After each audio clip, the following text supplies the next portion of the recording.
Hola curiosos y curiosos, soy JJ Pliego, bienvenidos a Historias de la Historia, ese pequeño lugar donde se cuenta la historia de otra forma. En 1521, un reducido grupo de españoles liderados por Hernán Cortés, con el apoyo de una amplia coalición de pueblos indígenas, conquistó a sangre y fuego Tenochtitlán, la gran capital del Imperio Azteca. Pero, ¿quién fue Hernán Cortés? ¿Y qué pasó durante esa parte del siglo XVI? ¿Queréis saber más? Acompáñanos.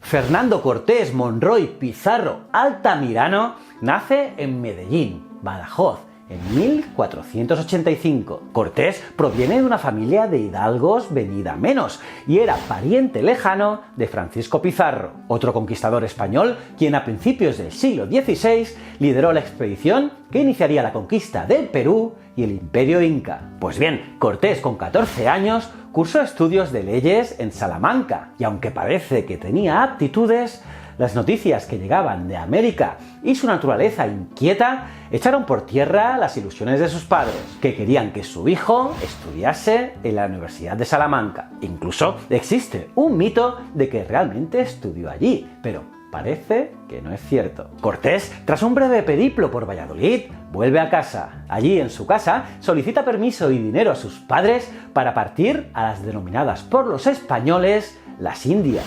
Entonces, en 1504, parte de Sanlúcar de Barrameda, en Cádiz, a la isla de la Española, la actual Santo Domingo, donde se instaló como escribano gracias a los 2 años que pasó en Salamanca y Valladolid. Pero sus pretensiones eran claramente otras, y con el dinero que pudo reunir por su trabajo y otros menesteres, se convirtió en terrateniente, lo que le permitió disfrutar del vino, las mujeres y el juego. El orden lo podéis establecer vosotros mismos. Y es que su espíritu aventurero inconformista le llevan en 1511 a la conquista de Cuba, y lo hizo junto a Diego Velázquez de Cuéllar. No confundir con el pintor Velázquez. Este Velázquez fue el primer gobernante de Cuba y a la postre sería enemigo de Cortés, porque muy pronto se hacen patentes las diferencias entre ambos. Pero el astuto Hernán opta por la diplomacia e incluso llegó a casarse posteriormente con su cuñada Catalina Juárez. Pues bien, entonces Diego Velázquez lo envía a Yucatán como jefe de una expedición con unos 600 hombres. Estamos hablando del año 1518. Y ya en la península del Yucatán, que estaba dividida en estados independientes, contactó con los indígenas y logró regresar a Cuba, ¿cómo no?, con un excelente botín. Pero las desavenencias entre Hernán Cortés y Diego Velázquez se hicieron más patentes, y el gobernador desautorizó a Cortés el volver a la península del Yucatán. Pero este Cortés no le hizo ni puñetero caso, y en el año 1519, desoyendo la prohibición, partió con 11 naves. Exactamente 11 naves, 550 hombres, 16 caballos y 14 piezas de artillería. Ya en la isla de Cozumel contactan con el monje Jerónimo Aguilar, el que fue superviviente de un naufragio y que conocía por ello la lengua de los indígenas. Pues bien, tras algún enfrentamiento con los tabasqueños, resuelto con victorias para Cortés, sobre todo gracias a las armas de los españoles y también, curiosamente, el horror que producían los caballos, pensad que para los indígenas de estas tierras, estos animales eran totalmente desconocidos para ellos. Y entonces, en Tabasco, llega a los oídos de Cortés la noticia de un país situado a poniente que los indígenas denominan México. A continuación, Cortés se dirige al nuevo lugar y logra someter a la población. Estos aceptan la autoridad del emperador español y de la Virgen María y le regalan una esclava llamada Malinali, o también llamada Malinche o Marina, para los españoles. Y esta esclava pasará a ser la amante de Cortés y también pieza fundamental en las relaciones con los indígenas, ya que ayudó como traductora. Más tarde bordearon la costa mexicana en dirección noroeste para llegar al majestuoso Imperio Azteca. En ese momento Cortés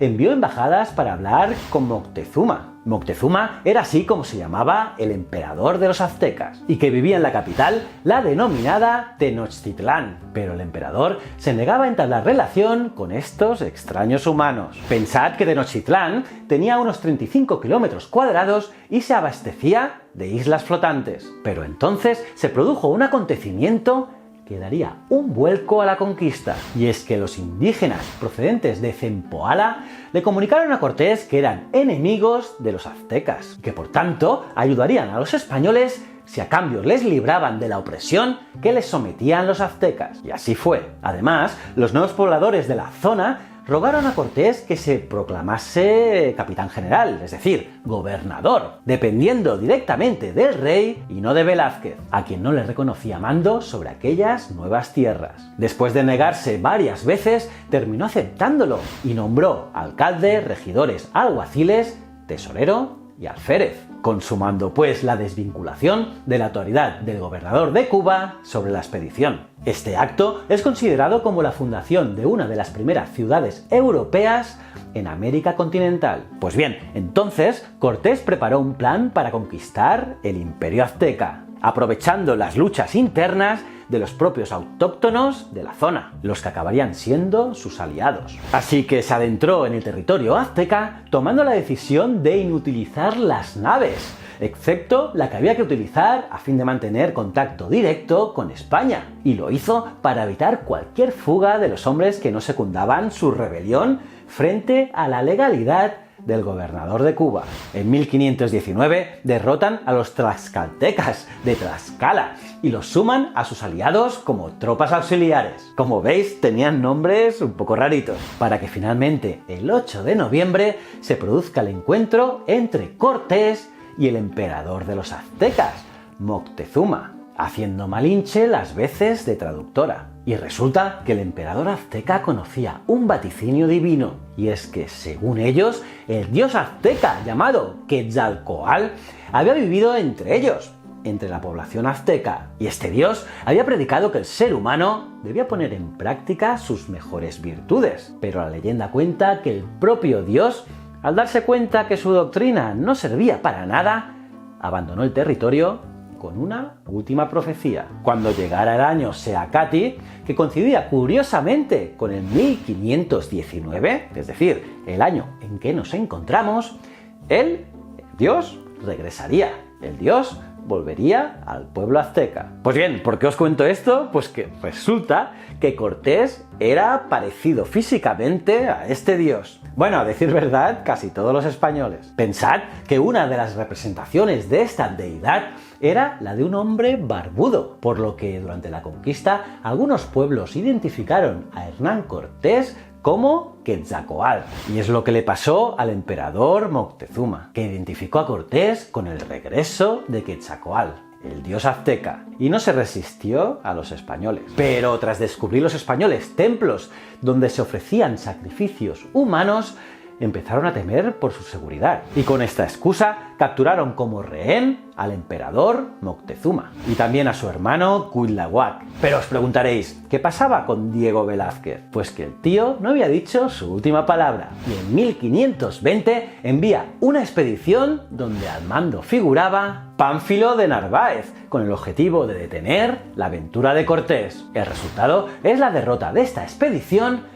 a manos de Cortés, con el agravante de que el resto de los hombres se unen a Cortés, que hizo prisionero a Pánfilo de Narváez, como vemos en esta imagen. Pero de regreso a la capital, Tenochtitlán, las cosas habían cambiado y mucho. Resulta que Cortés había dejado allí al capitán Pedro Alvarado, y lo hizo al mando de unos 100 hombres. Pero Pedro Alvarado, reprimió con mucha dureza a los aztecas, y por si fuera poco, realizó una auténtica matanza contra ellos. Y como es normal, el pueblo de Tenochtitlán se sublevó Por esta razón, Cortés pidió a Moctezuma que calmase a sus súbditos. Le pidió que restableciera el mercado y volviese el pueblo a la tranquilidad. Pero a cambio, Moctezuma pidió a Cortés la libertad de su hermano Cuitláhuac, para que fuese él quien se encargase de arreglar las cosas. Pero este, al quedar libre, encabezó el levantamiento contra los españoles y atacó con tal fiereza el cuartel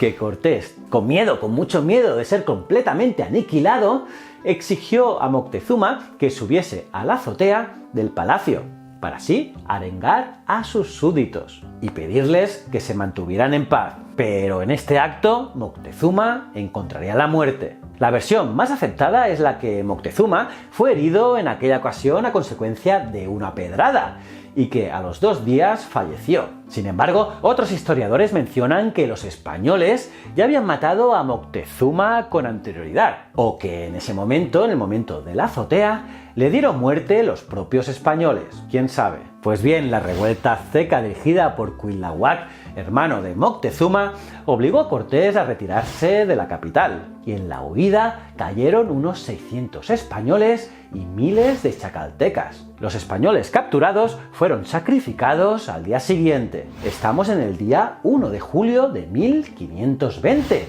en lo que se llamó la Noche Triste. Pero bueno, el gobierno de Cuitláhuac no duraría mucho, solo duró unos pocos días. Y es que la viruela acabó con la vida de Cuitláhuac y lo hizo en noviembre de 1520, a solo unas semanas de poder lograr vencer a los españoles. Pensad que había reunido ya un ejército de 3 divisiones con un total de más de 500.000 soldados, miles de veces más numerosos que las fuerzas de Cortés e incluso más que las fuerzas españolas totales instaladas en Cuba. Cuitláhuac murió a los 44 años de edad. Y pensad que la viruela era una enfermedad desconocida hasta entonces en América, siendo introducida por los españoles que venían en la expedición de Pánfilo de Narváez. Por cierto, aquí tenéis un vídeo súper interesante que hablo sobre la viruela. Pues bien, tras la muerte de Cuitláhuac, le sucedió en el trono su primo Cuauhtémoc, el último gobernante del imperio, porque a partir de aquí se empieza a diluir el gran imperio azteca. Y es que tras un sitio que duró 75 días, en lo que los mexicas pelearon hasta su práctico exterminio, finalmente fueron derrotados y sometidos a esclavitud. Todo ello por parte de Cortés y sus hombres. Era el fin del Imperio Azteca. Se trataba del 13 de agosto de 1521, día de la rendición del pueblo mexica, captura de Cuauhtémoc y caída de Tenochtitlán. Estamos ante el final de uno de los imperios más importantes de América y de la historia de la humanidad. ¿Cómo os habéis quedado, curiosas y curiosos? ¿Qué os ha parecido este vídeo? Me lo podéis poner en los comentarios. Los leo todos. Nada, si te ha gustado este vídeo, dale al me gusta. Y si es la primera vez que estás aquí en Historias de la Historia, dale a este botoncito y suscríbete al canal. También a la campanita para estar al día de todas las novedades. Y para acabar, me gustaría recomendar seguir mis otros 2 canales, Ciencias de la Ciencia e Easy Promos TV. Están aquí, en estas 2 redonditas. Estoy seguro que te gustarán. Y recuerda, el conocimiento es un requisito esencial para la supervivencia. Muchísimas gracias.